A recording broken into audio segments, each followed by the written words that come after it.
Meredith Thomas didn't break the bank when she turned her backyard into organic food for her family, husband Walter Stroop Jr. and sons Walter and Sam. Instead, she honed her scavenging skills to repurpose discards into a sustainable garden. I love being able to go out and pick and eat the food growing in this garden.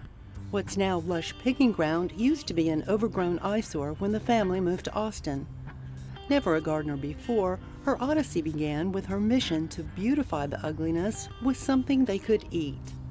My mother gave me the book, The Square Foot Gardener, and so that I read that. And then I had this quadrant of our property that was filled with vines and a totally unusable space. And I really wanted to do something with this area. Her creative spirit found a new outlet when she built a fence with cedar slabs about to be chunked. That sparked her imagination to put discards back into use. For a long time I was dumpster diving for cardboard. This entire area was blanketed with cardboard. And then I came upon, after I'd built the fence, I'd also scored some pine boards. So I built 4 4x4 beds.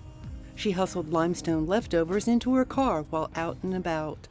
When Central Market took out their cedar deck, she snagged the planks. And so just over time, I think I had something like 14 4x12 beds, approximately. To fill them with productive soil, she relied on other free resources. So I think it's actually revolutionary, a way that we can use waste and turn it into a resource. So all of my beds have been built by what you would call sheet composting. So the base of the beds, I have cardboard, and then on top of that, I have produce. I would go to a local grocery store and get the produce that they would cull, and then I would put that down as a base, and then I couldn't pass by, there was a whole period where I couldn't pass by leaves set out on the street, so that would be another layer. I couldn't pass by Starbucks without picking bags of coffee grinds up. That would be another layer. So I just built it up that way. And then if I had some finished compost, I would put 4 to 6 inches of that on the top and then plant right away. I did that for the majority of the beds. In one bed, foundling rocks form the base for a water-conserving hugelkultur. Essentially, you use logs. You pile them into a bed. Often they say they want the beds to actually be like 5 to 6 feet tall, these tall beds. And then you just load on to that whatever you have. So in one of my beds, I loaded in logs that I had just lying around the property. I did my sheet compost essentially in there. Ideally, actually, you get some logs that are partially decomposed anyway, that aren't green, that those logs act as sponges and hold the water. She added a keyhole garden concept, a central compost funnel that nourishes the soil with kitchen and garden wastes. To support vining plants, she keeps an eye out for worthy candidates. Once one opens one's eyes to what's around us, there's so much. You can practically pick any category: food, materials. There's so much that is still could be of good use that's wasted. The main thing she bought was pea gravel. I wanted to have some elegance, some grace, even though this is completely rustic. It's whatever I can build with my 2 hands, which is not, I just don't have the skills or maybe even the desire to make everything perfect. But I did want at least some lines that were clean.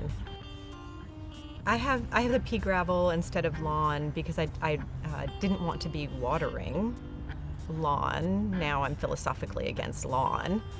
I also wanted something that my feet would be clean in when I would come out here. I actually kind of have a fondness for pea gravel. I like the look. I thought about just straight up mulch, but I decided to go with the rock. Scavenged came in handy to fend off underground weeds. I've used landscape barrier and cardboard. Cardboard outperforms. I've used coffee sacks. That was another project I did. Coffee sacks I found were like the perfect medium. Her only regret was that she left only 2 feet in one path, making it difficult to navigate when summer's okra is in full force. Otherwise, she's made it easy to pick and choose ingredients for any meal. In summer, she fills the family's bowls with 6 different kinds of basil. Summer is also prime time for okra. It loves heat. It'll take the drought, bring on the 100-degree plus days. I don't have the typical southern experience. And so I actually started eating it just raw, just in a salad, chopped up with olive oil and balsamic vinegar, a little salt and pepper. Delicious. And I've eaten the leaves. The leaves are edible as well. Fresh, or also sauteed like you would do Swiss chard or any of the greens. Now, I haven't had okra oil yet. In many parts of the world, they press the seeds to make oil. And also, okra is considered an amazing source for biofuel. The ultimate recycling, gathering seeds at the end of the season for next year's crops. It's very easy to do, very easy. So again, it doesn't have to be something that one buys in a package in a store. Nature, they provided that for us. In the off-season, she keeps the goodness going by canning, pickling, and fermenting. She conserves water and improves the beds with a constant layer of mulch, whatever she can get for free. She doesn't buy fertilizer either. I have drugged back bags of seaweed from the coast when we go there, much to my children's consternation, because it doesn't smell so great. I try not at all to buy anything. For instance, when I was planting tomatoes, I took Quality Seafood gave me a bunch of fish heads, and I planted those in the base. But in a general basis, I don't have a compost pile anymore, except in the chicken area. When I have any sorts of trimmings from the kitchen or from garden debris, I just pull apart just move the mulch and tuck it under. So there's just a constant feeding. Her front yard chicken coop adds fresh eggs to their menu, along with fertilizer for the garden. So plants love animal matter, and animals love plant matter. It all goes together. I have a compost pile in the chicken coop, so that will in turn then feed the vegetables that I have. To feed the artful soul, she doesn't head for the store. When an artist friend rejected some of her paintings, Meredith rescued them. Husband Walter celebrated Meredith with his handmade prayer flags that depict important elements of her life. They won't last forever in Texas weather. Meredith values their symbolic impermanence, just like her paintings that will fade in time, the ephemeral that engages us just for the moment and leaves its mark on our lives.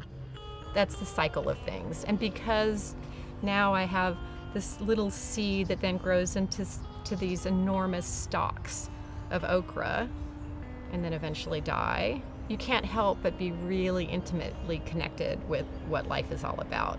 It's very easy to become philosophical once you're a food gardener.